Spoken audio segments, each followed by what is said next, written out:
नमस्कार दोस्तों, स्वागत है आपका अपने प्लेटफॉर्म एनसीईआरटी बाय विक्रम पर। जैसा कि आपको पता है, ये एनसीईआरटी के वीडियोज खास तौर पर बनाए जा रहे हैं हमारे साथी अध्यापकगण के लिए और जो स्टूडेंट सिविल सर्विसेज की तैयारी कर रहे हैं उनके लिए, ताकि वो एनसीईआरटी को लाइन बाय लाइन पढ़कर बिल्कुल गहराई से समझ सके।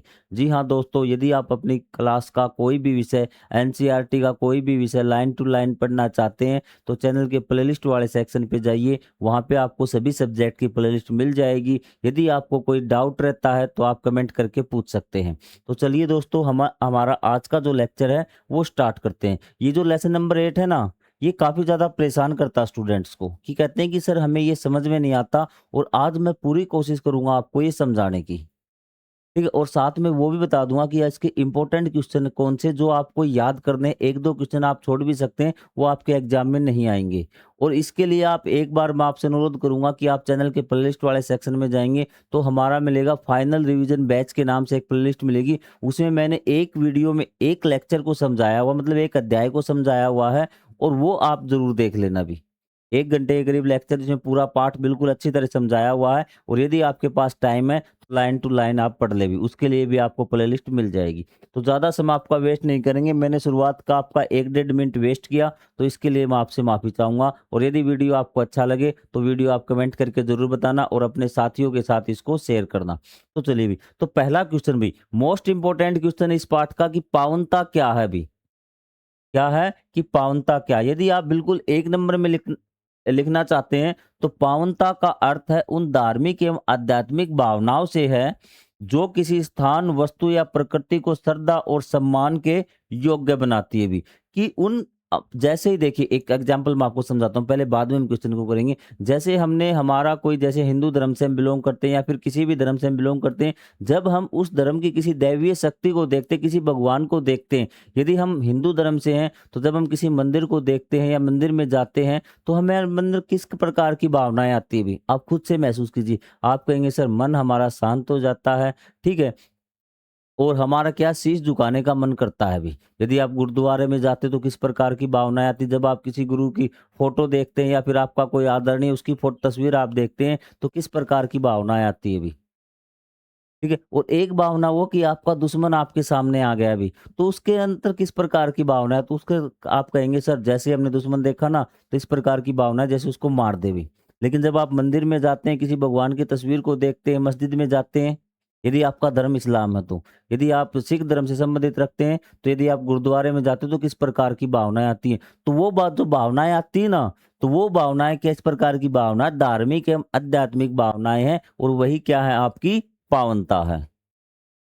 सिंपल लिख सकते हैं आप, ठीक है। जो किसी स्थान, वस्तु और प्रकृति को श्रद्धा और सम्मान के योग्य बनाती है। तो मतलब यदि आप किसी वस्तु को देखकर, किसी स्थान को देखकर, आपके किसी व्यक्ति को देखकर आपके मन में धार्मिक और आध्यात्मिक भावनाएं आती है ना, तो उन्हीं भावनाओं को क्या कहा गया है, पावनता कहा गया है। आप सीधा लिख सकते हैं, यदि किसी व्यक्ति, कोई आदरणीय व्यक्ति है, कोई श्रद्धा के योग्य व्यक्ति, सम्माननीय व्यक्ति है, कोई आपका श्रद्धा के योग्य स्थान है, उसको देखकर हमारे मन में जो आपकी धार्मिक और आध्यात्मिक भावनाएं आती है ना, वो क्या होती है, आपकी पावनता होती है भी। क्या होती है, पावनता। अब आप सीधा अर्थ लिख सकते हैं कि पावनता का अर्थ उन धार्मिक एवं आध्यात्मिक भावनाओं से है जो किसी स्थान, वस्तु, प्रकृति को श्रद्धा और सम्मान के योग्य बनाती है। दो चीजें, दो लाइनें हैं आपको। एक तो क्या है कि ये क्या है, भावनाएं, किस प्रकार की भावनाएं, धार्मिक एवं आध्यात्मिक भावनाएं। पावनता, पावनता क्या, आपको मेन मेन वर्ड मैं कराता हूँ जिससे आपको याद करने में आसानी रहेगी भी।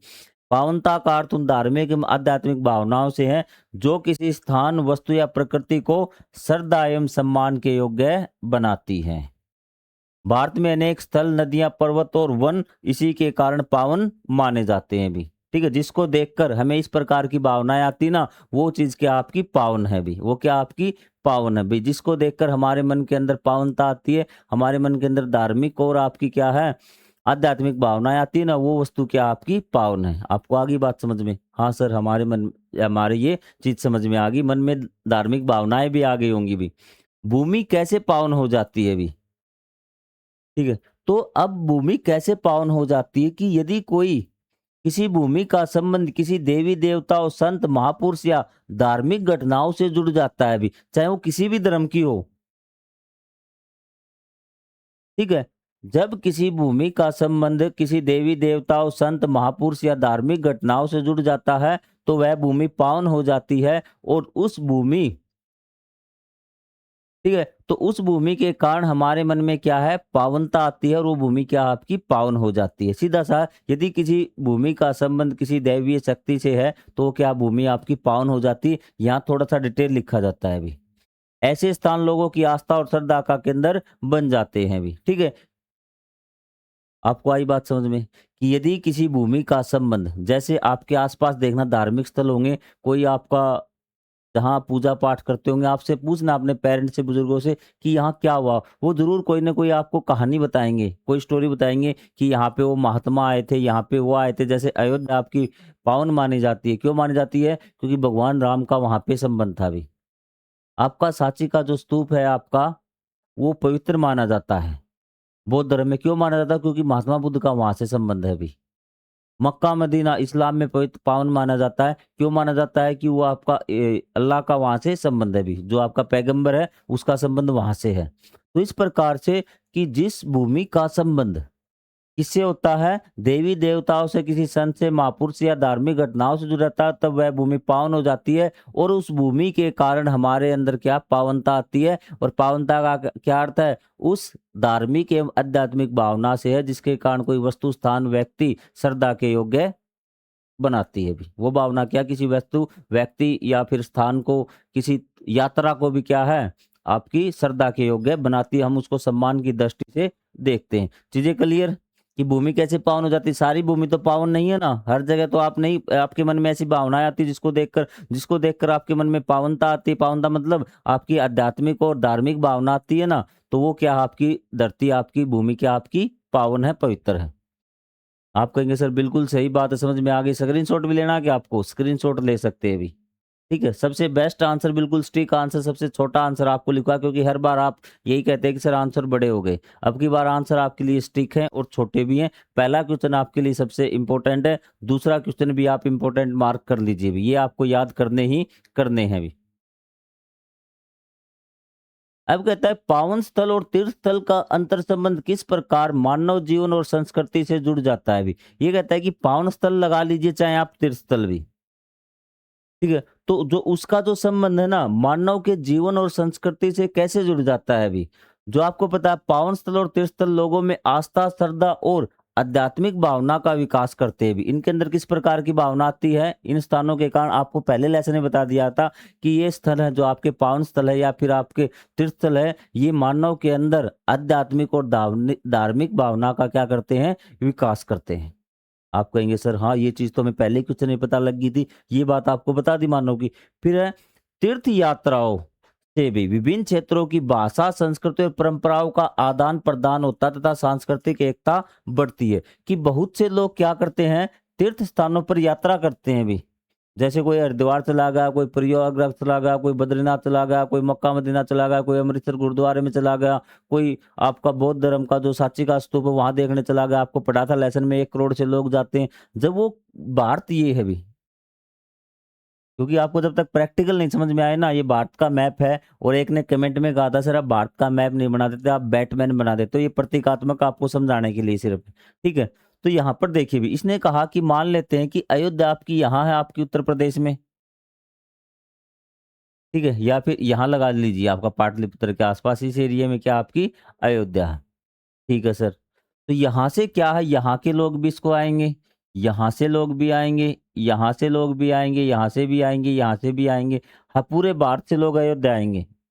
आप कहेंगे सर हाँ आएंगे, हो सकता है कि आपको हिंदू धर्म को मानने वाले विदेशों में भी रहते हो, तो विदेशों से भी लोग आएंगे। पहली बात, वो जो यहाँ से आएंगे वो रास्ते में मिलेंगे। हाँ सर, वो रास्ते में जरूर मिलेंगे, रास्ते मिलेंगे। अलग अलग क्षेत्र से आए, वो बातें करेंगे आपस में। हाँ सर, बातें करेंगे, अपने बारे में बताएंगे, कुछ उनकी सुनेंगे। हाँ सर, करेंगे, ठीक है। कुछ वो खाने का सामान ले आके आए हैं, वो हो सकता है शेयर करें वो, ठीक है। कुछ बातें करेंगे, उनकी भाषा के शब्द भी आदान प्रदान होंगे।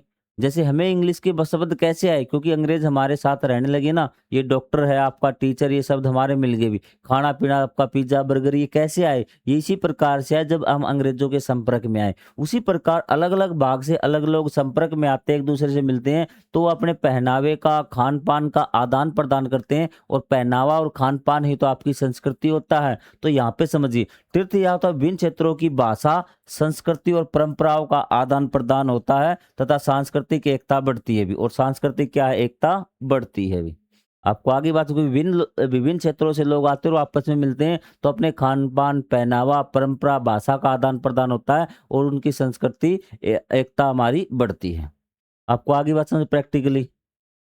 और ये क्या करते हैं? ये पांच स्थल और तीर्थस्थल लोगों में आपका आध्यात्मिक और धार्मिक भावनाओं का क्या करते हैं? विकास करते हैं। ये बात तो आप पहले क्वेश्चन में पढ़ के आ चुके हैं भाई। ले लीजिए स्क्रीनशॉट। पावन भूगोल ने भारतीय उपमहाद्वीप के सांस्कृतिक एकीकरण में किस प्रकार की भूमिका निभाई? सेम पहले वाला क्वेश्चन रिपीट कर दिया, बस क्वेश्चन का पूछने का तरीका आपका अलग हो गया। अब आपको बातें मैंने जो डिटेल में बताई थी वो आपको थोड़ा सा डिटेल में ही आपको बतानी पड़ेगी भी। पावन भूगोल मतलब जो आपका धार्मिक क्षेत्र है भी, धार्मिक जो स्थल है ना, वो भी आपको मैंने अभी अभी बताया था कि अब तक तो एक की बात की थी, हम करेंगे अब अलग अलग की बात।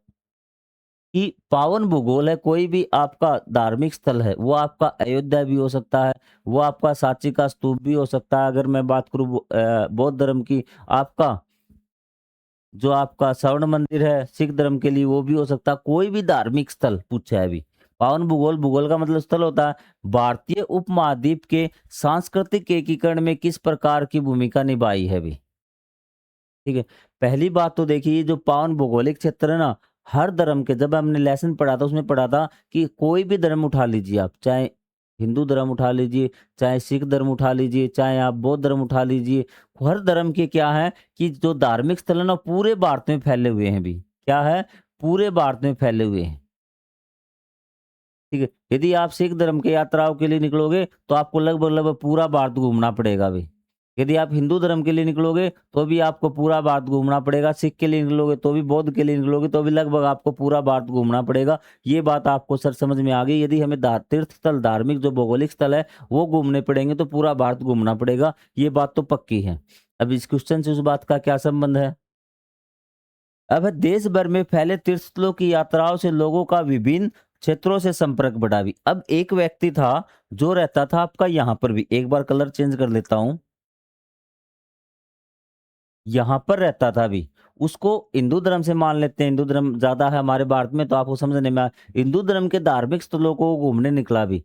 तो वो क्या करेगा? इस प्रकार से जाएगा, यहाँ पर जाएगा, हो सकता है कि इस साइड से यात्रा, किसी भी प्रकार से यात्रा स्टार्ट कर दे, वो आपका पूरे भारत में घूम लेगा भी। इसी प्रकार यदि कोई सिख धर्म से निकला, वो भी इसी प्रकार। तो वही बात इसने बताई है कि देश भर में फैले तीर्थ स्थलों की यात्राओं से भी लोगों का विभिन्न क्षेत्रों से संपर्क बढ़ा है। अब ये है ना, ये सबके संपर्क में आएगा भी। यहाँ रहने वाले लोगों से मिलेगा, रास्ते में यात्रा के दौरान इन लोगों से मिलेगा। तो ये क्या है आपका कि विभिन्न लोगों से के क्षेत्रों के साथ उनका क्या है? संपर्क बढ़ा है भी। क्या वो बाकी जो आपके देश के हिस्से हैं उनमें रहने वाले लोगों से उसका संपर्क बढ़ा। जब कोई व्यक्ति देश भर में फैले हुए तीर्थ स्थानों या फिर धार्मिक स्थलों की यात्रा करता है तो वो क्या, देश के अन्य लोगों के संपर्क में आता है।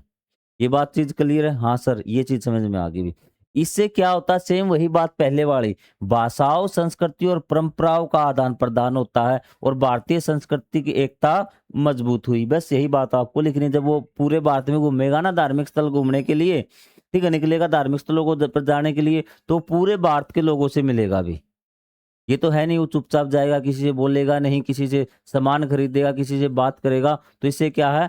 सांस्कृतिक का आदान प्रदान होगा भी। आप कहेंगे सर सांस्कृतिक का आदान प्रदान कैसे होगा भी? तो जैसे मान लेते उसने कोई चीज बना ली गेहूं की भी, यहाँ पे व्यक्ति रहता है, उसने गेहूं का कोई स्पेशल डिश बना ली भी आपकी, ठीक है, दलिया बना लेते हैं, मान लेते हैं क्या बना लिया उसने? दलिया बना लिया। ठीक है। अब वो वहां गया और यहाँ किसी आदमी से मिला, धार्मिक स्थल था, यहाँ पे एक व्यक्ति से मिला, तो उसने बातचीत की। तो उसने, यहाँ पर भी गेहूं होते थे लेकिन इनको दलिया बनाना नहीं आता था। क्या था? दलिया बनाना इसको नहीं आता था। तो इसने देखा, बातचीत की, उसने कहा क्या बना के लिया? उसने कहा कि हमारे यहाँ इसको दलिया कहते हैं, ये तो गेहूँ से बनाया जाता है। ये कहता है कि दलिया तो हमारे यहाँ बनाया ही नहीं जाता। तो ये इसको बता देगा कि दलिया इस प्रकार से बनाया जाता है। तो हो गया ना खान-पान का आदान-प्रदान। आपको आ रही बात समझ में? इसको कोई शब्द बता भी देगा कि इसको क्या बोलते हैं? दलिया बोलते हैं भी। क्या बोलते हैं? दलिया बोलते हैं। ठीक है? हो सकता है कि कोई कपड़ा हो ऐसा, बनियान वगैरह कोई ऐसा कपड़ा इसने पहन रखा हो जो यहाँ नए प्रचलन हो, उसको देखकर ये भी ऐसे सिलवाने लगे। तो क्या करता है कि जब एक व्यक्ति, ठीक है, तीर्थ स्थानों पर जाने के लिए पूरे भारत का भ्रमण करता है, तो क्या आता है, अलग-अलग लोगों के संपर्क में आता है, और संपर्क में आने के कारण क्या आपकी संस्कृति का, भाषा का, पहनावे का, खान-पान का क्या आदान-प्रदान होता है। हो सकता है कुछ चीज़ वो वहाँ से सीख भी ले, और इसके कारण क्या भारत की जो सांस्कृतिक एकता है वो मजबूत होती है भी। बताइए आपको समझ में आया, नहीं आया भी? आप ऐसे क्वेश्चनों को खुद से लिख सकते हैं भी। स्क्रीनशॉट ले लीजिए भी। प्रैक्टिकल करके समझा रहा हूँ, फिर भी डाउट है तो कमेंट कर देना। आपका भाई आपके लिए हाजिर है, हर वक्त कभी भी कमेंट करना, आपके कमेंट का जवाब मिलेगा भी। अब ये आपके मेन भी, ये क्वेश्चन आपके लिए इतना ज्यादा इंपॉर्टेंट नहीं, पहले 3 क्वेश्चन आपके लिए इंपॉर्टेंट थे जो समझा दिया। ये कहता है कि डेविड सुजुकी, जब आप बुक में देखेंगे ना, थोड़ा सा बड़ा भी, इसने कहा हमारे चारों ओर विद्यमान वायु, जल, भूमि, वृक्ष तथा पर्वत के प्रति हमारे व्यवहार पर क्या प्रभाव पड़ता है अभी। तो उसने एक कथन भी कहा, उस कथन को देखकर क्या प्रभाव पड़ता है अभी। आप बुक में पढ़ना, तो मैं आपको सीधा बता देता हूँ क्योंकि आपके लिए इतना ज्यादा इंपॉर्टेंट नहीं है अभी।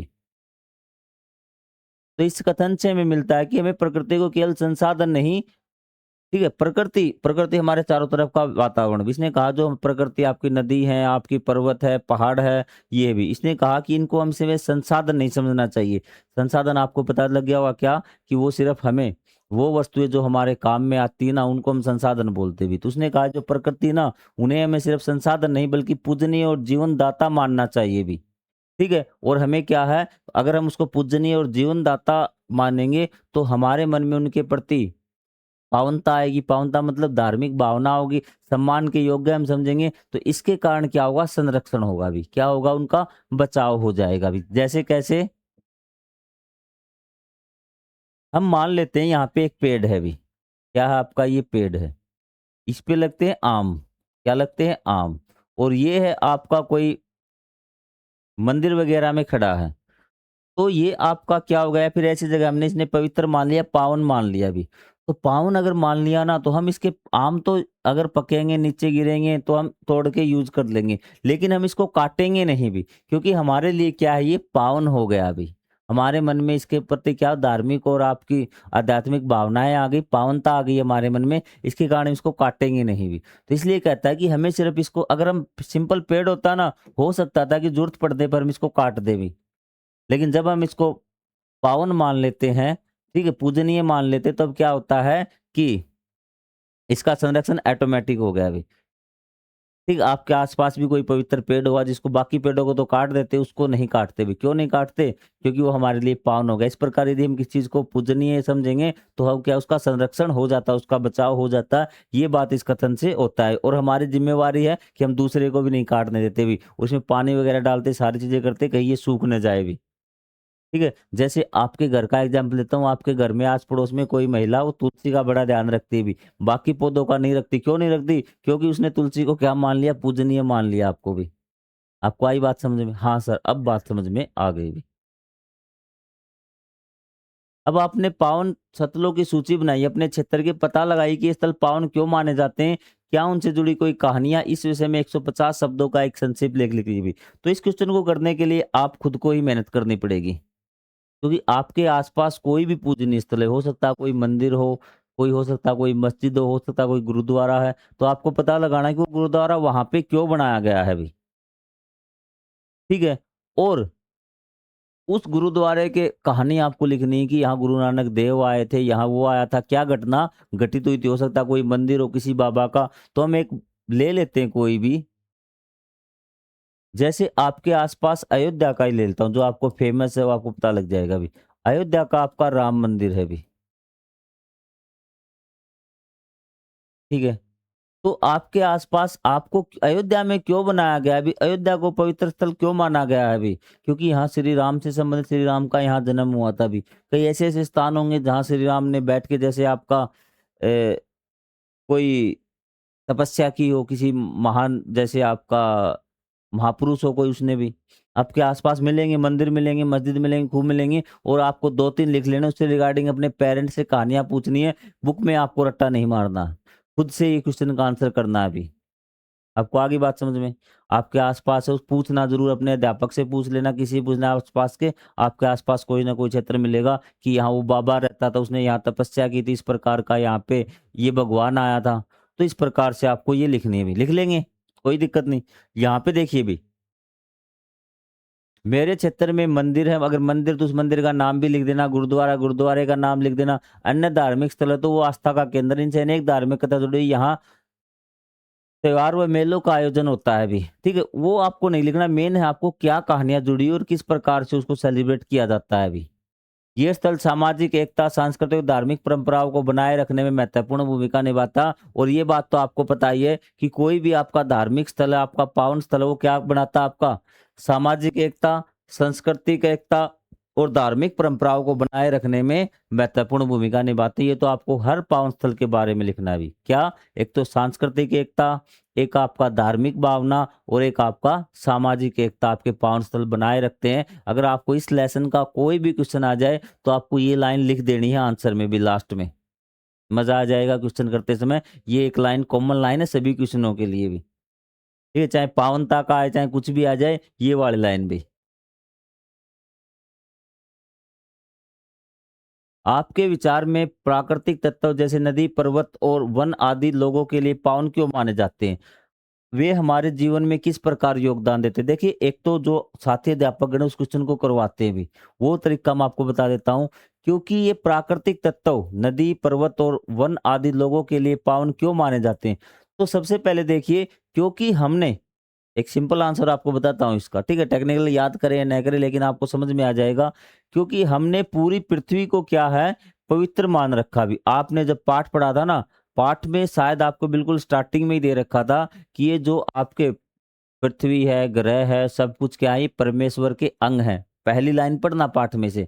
तो हमने क्या है, पूरी पृथ्वी को ही क्या मान लिया, पूरी प्रकृति को ही क्या पावन माना गया है अभी। जैसे आपकी पृथ्वी माता, धरती माता, ठीक है? तो ये सब क्या है, उस पावन धरती के क्या है, अंग है, इसलिए इन सभी को हम पावन मान लेते हैं। क्या है? पावन मान लेते हैं। एक तो ये आंसर हो गया इसका, कि हमने पूरी प्रकृति को पावन मान लिया है, और ये आपके क्या है, प्रकृति के अंग है, इसलिए हम इसको पावन मान लेते हैं।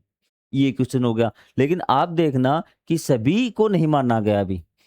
सभी नदियों को पावन नहीं माना गया, सही पर्वतों को और वनों को पावन नहीं माना जाता अभी। तो हम लिख सकते हैं कि जिन पर्वतों का, जिन नदियों का, या फिर जिन आपका स्थानों का किसी महापुरुष के साथ, किसी दैवीय शक्ति के साथ संबंध है, उनको हमने पावन मान लिया है अभी। हमने उनको क्या कर लिया? पावन मान लिया। 2 इसके आंसर हो सकते हैं।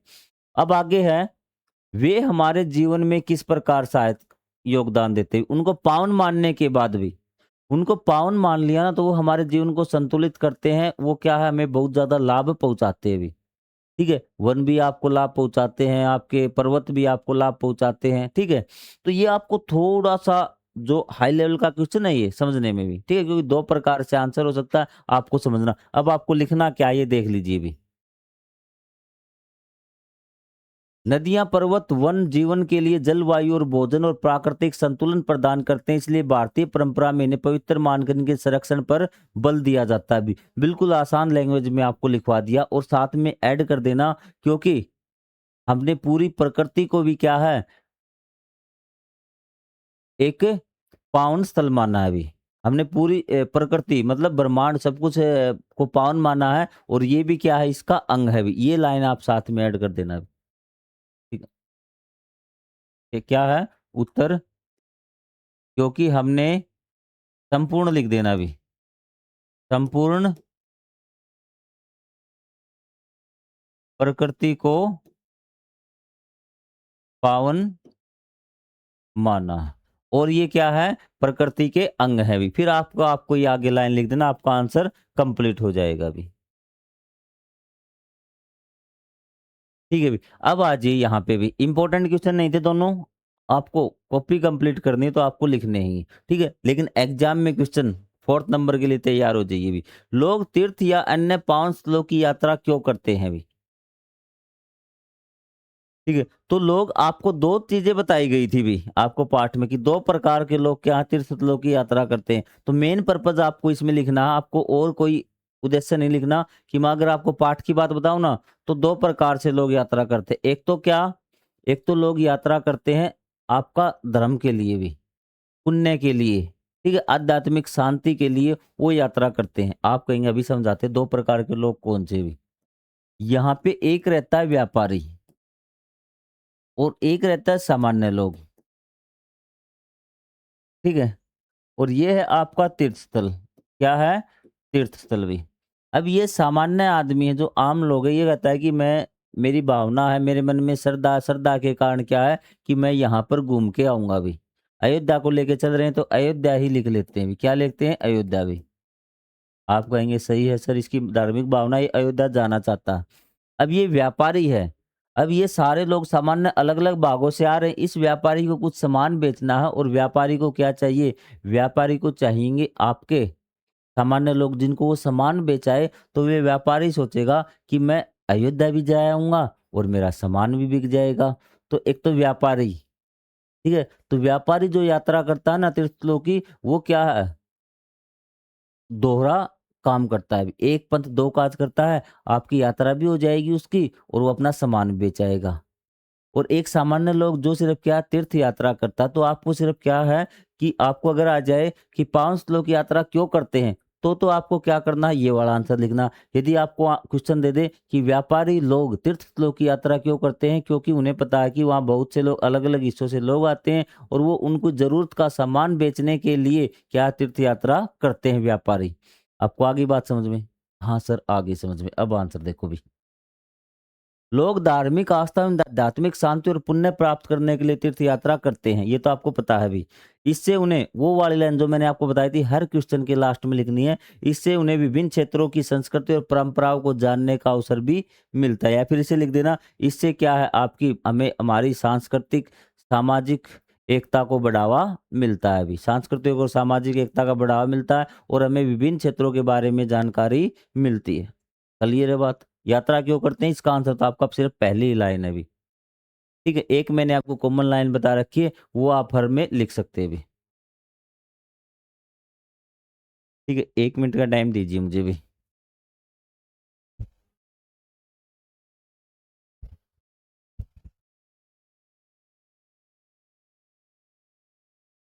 तो अब अगला क्वेश्चन है, आपने स्क्रीनशॉट नहीं लिया क्या? ले लिया होगा शायद पीछे वाले का, तो ले लो अगर नहीं लिया तो भी। ये देखिए, प्राचीन तीर्थयात्री यात्रा मार्गों ने उस समय किस प्रकार व्यापार को प्रोत्साहित किया भी? आपके अनुसार ये पावन स्थल उन क्षेत्रों के आर्थिक विकास में किस प्रकार सहायक बने भी? तो सबसे पहले मैंने आपको अभी बताया था भी, प्राचीन तीर्थ यात्रा मार्गों ने भी। पहले प्रैक्टिकल समझ लो, फिर आप आंसर अपने अनुसार भी लिख सकते हैं क्योंकि समझने आपको चीजें जरूरी है। यहाँ आपका क्या तीर्थ स्थल है? अभी भारत का मैप बना दें, वही बैटमैन प्रतीकात्मक मैप है, ठीक है। तो यहाँ कोई तीर्थ स्थल था हमारा, मान लिया आपने यहाँ आ गया, तो यहाँ भी यहाँ क्या आएंगे? यहाँ से लोग आएंगे, यहाँ से लोग आएंगे, यहाँ से लोग आएंगे और यहाँ से लोग आएंगे, यहाँ से भी लोग आएंगे। और व्यापारी को भी क्या है, अपना सामान बेचने के लिए जाना है। अब व्यापारी दो रास्ते हैं भी, व्यापारी का रास्ता मैं बता देता हूँ भी। ये लोगों के रास्ते मैंने बना दिया और ये व्यापार वाला रास्ता, जिस रास्ते से व्यापार जाता था, व्यापारी जाता था। अब बताइए, अगर व्यापारी अकेला इस रास्ते से जाएगा तो उसको फायदा होगा क्या? आप कहेंगे सर व्यापारी को हमेशा लोगों से फायदा होता है। तो व्यापारी क्या कोशिश करेगा कि मैं भी जहां से तीर्थयात्री जाते ना उसी रास्ते से जाऊं भी, क्योंकि हो सकता है कि इस तीर्थयात्री को जो तीर्थ यात्रा पे जा रहा है, तीर्थ स्थान पे जा रहा है, वो मेरा कोई सामान खरीद ले भी। तो इसी प्रकार दोनों रास्ते क्या हो गए आपके? एक हो गए। तीर्थयात्री भी उन्हीं रास्तों से जाने से को पसंद करता था जिन जो क्या थे, सॉरी, व्यापारी भी उन्हीं रास्तों से जाना पसंद करता था जिस रास्ते से तीर्थयात्री जाते थे, क्योंकि कुछ सामान वो उन्हें बेच सकता था भी। अब पढ़िए आंसर भी, आपको समझ में आ गया ना? इस प्रकार व्यापारियों को क्या हुआ? फायदा हुआ भी। अब हम आंसर पढ़ते हैं, क्या आपको लिखना है अभी, समझ में आ गई बात। तीर्थ यात्रा मार्गों पर यात्रियों की आवाजाही से व्यापार बढ़ा भी। ठीक है, तीर्थ यात्रा से क्या हुआ, मार्ग थे जो पहले खाली पड़े रहते थे, उन मार्गों पर कोई नहीं जाता था, तो कम से कम कौन गया, यहाँ ये तीर्थ यात्री, ये तीर्थ हो गया अभी, तीर्थ स्थान हो गया, ये एक रास्ता हो गया। यहाँ पे क्या जाता था, व्यापारी जाता था अपने व्यापार करने के लिए, तीर्थ यात्रा के लिए नहीं, व्यापार करने के लिए व्यापारी आपका जाता था। लेकिन धीरे धीरे क्या हुआ, जब इस तीर्थ स्थान का क्या हुआ, फेमस प्रसिद्धि मिली, लोगों को इसके बारे में पता चला, तो लोगों ने भी इस पे जाना स्टार्ट कर दिया। अब क्या हुआ, इस स्थान पे बहुत सारे लोग जाने लगे भी।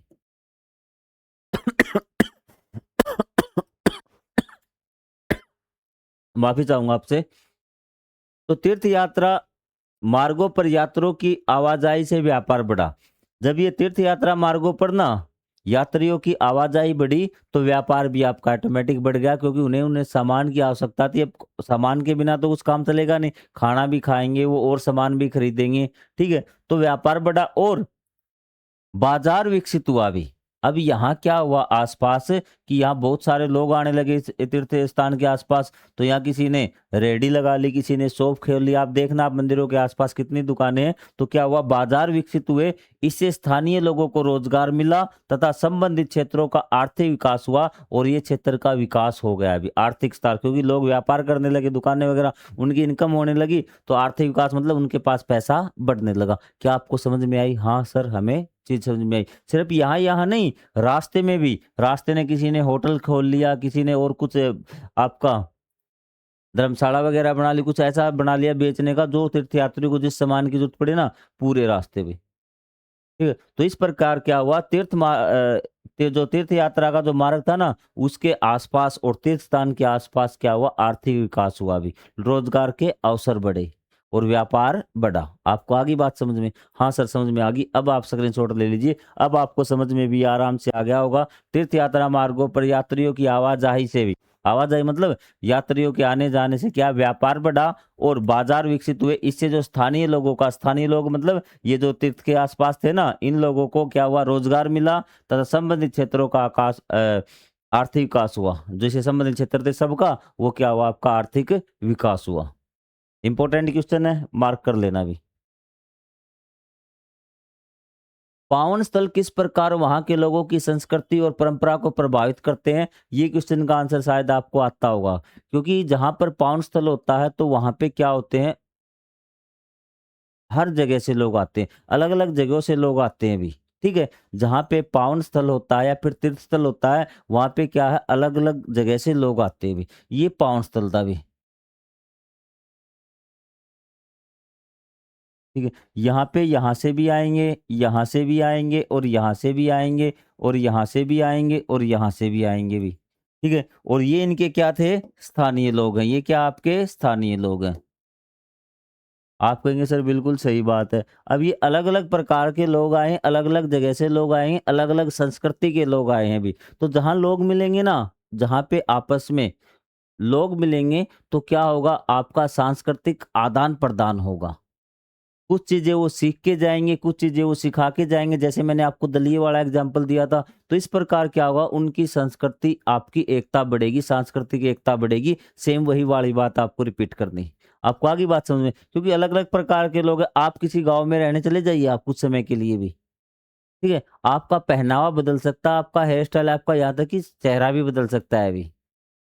ठीक है, तो ये बात आपको ध्यान में रखनी है। पावन स्थल धार्मिक रीति-रिवाज, त्योहार, मेले और लोक परंपराओं को जीवित रखते हैं। ठीक है, एक तो ये हो गया कि पावन स्थल के कारण उनके रीति-रिवाज, त्योहार और मेले और लोक परंपराओं को जीवित रखते हैं। कुछ परंपराएँ होती हैं जो आपकी चली आ रही हैं भी, उस खास दिन ही क्या है, आप उसको यूज़ करते हैं भी।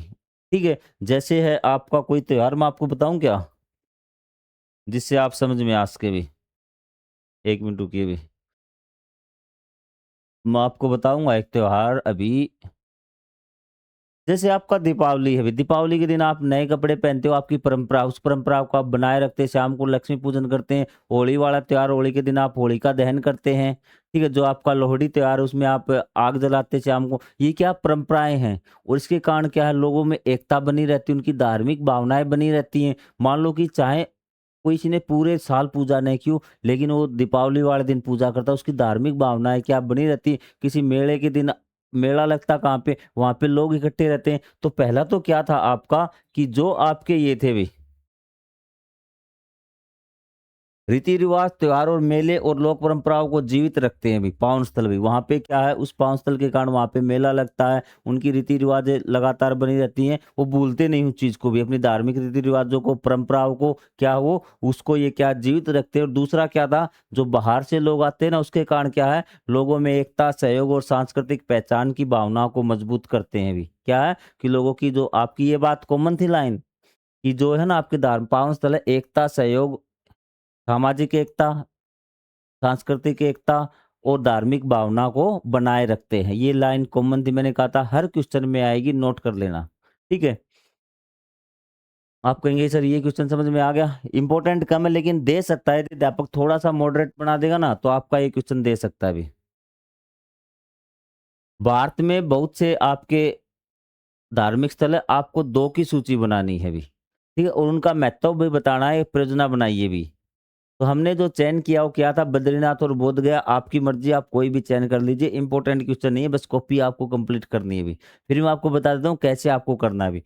आपको 2 धार्मिक स्थल ले लेने हैं, आपकी मर्जी के ले लीजिए भारत के भी। हो सकता है कि मैंने यहाँ पे बद्रीनाथ, बोधनाथ लिखा, आप केदारनाथ लिख दें, आप कोई मस्जिद का नाम लिख दें, आप कोई और किसी पावन स्थल का नाम लिख दें, सालासर लिख दें, खाटू श्याम लिख दें, ठीक है? आप ल वैष्णो देवी का लिख दें, कुछ भी लिख दें भी। बद्रीनाथ हिंदुओं का प्रमुख तीर्थ है, जबकि बोध गया वह स्थान है जहाँ भगवान बुद्ध को ज्ञान प्राप्त हुआ था। उनके बारे में लिख देना क्या-क्या चीज़ें होंगी भी, ठीक है? और आखिर में आपको दोनों स्थल धार्मिक, ऐतिहासिक और सांस्कृतिक दृष्टि से अत्यंत महत्वपूर्ण है और वो वाली लाइन कि ये जो है आप हमारी सांस्कृतिक और सामाजिक एकता को बनाए रखते हैं और धार्मिक भावनाओं को ये बढ़ावा देते हैं। धार्मिक भावनाओं का विकास करते हैं, वो लाइन तो आपको लिखनी ही लिखनी है। एक लाइन हर क्वेश्चन के लिए आपको दे दी गई है अभी। ये स्क्रीनशॉट ले लीजिए। हाँ, ये है क्वेश्चन आपका भी। इसके बाद आपका लास्ट क्वेश्चन है ना हाँ, ये क्वेश्चन आपका सबसे इम्पोर्टेंट क्वेश्चन है। पूरे पाठ में अगर देगा ना तो यहाँ देखने को मिलेगा आपको दोहरा महत्व किस प्रकार से रखती है भी। एक तो क्या है कि ये धार्मिक महत्व रखती है भी। दोहरा महत्व मतलब 2 प्रकार का। दोहरा मतलब क्या होता है? 2 प्रकार का। 2 महत्व भी जिसके दोहरा महत्व मतलब 2 प्रकार के महत्व भी। यहाँ से क्वेश्चन ने आंसर दे दिया। आपको 2 प्रकार के महत्व लिखने एक तो कौन-सा धार्मिक महत्व भी, एक क्या है धार्मिक महत्व रखती है, जो हमारी क्या थी सांस्कृतिक सामाजिक एकता को बढ़ावा देता है, धार्मिक भावनाएँ बनी रहती है हमारी। और दूसरा क्या है इसके कारण आपका क्या है कि जो हमारी सांस्कृतिक व्यापार, पर्यटन और स्थानीय आर्थिक विकास को बढ़ावा देता है, वो वाली काइन जिसके कारण व्यापार बढ़ता है। एक तो क्या है कि हमें तीर्थ यात्राएँ धार्मिक और आध्यात्मिक शांति प्रदान करती है। मतलब हम तीर्थ यात्रा क्यों करते हैं? हम सारी टेंशन भूल के, जो भी जीवन में हमारी समस्या है, सारी टेंशन भूल के हम जाते हैं कि चलो कावड़ लेने चलते हैं भी। कावड़ लेने का मतलब आपकी वो एक आध्यात्मिक यात्रा है भी। आप कहीं पैदल जाते हैं या फिर ऐसे बस के द्वारा किसी धार्मिक स्थल की यात्रा करते हैं, तो आप सारा काम-धाम छोड़ के निकलते हैं कि मन की शांति के लिए। कि हमें आराम मिलेगा, हमारा मन शांत होगा, धार्मिक भावनाओं के साथ आप जाते हैं, तो पहला तो ये है इसका महत्व कि धार्मिक और आध्यात्मिक शांति प्रदान करती है। पहले में भी तो यही लाइन थी भी, लेकिन वहाँ पे शांति की जगह क्या थी? भावनाएँ भी।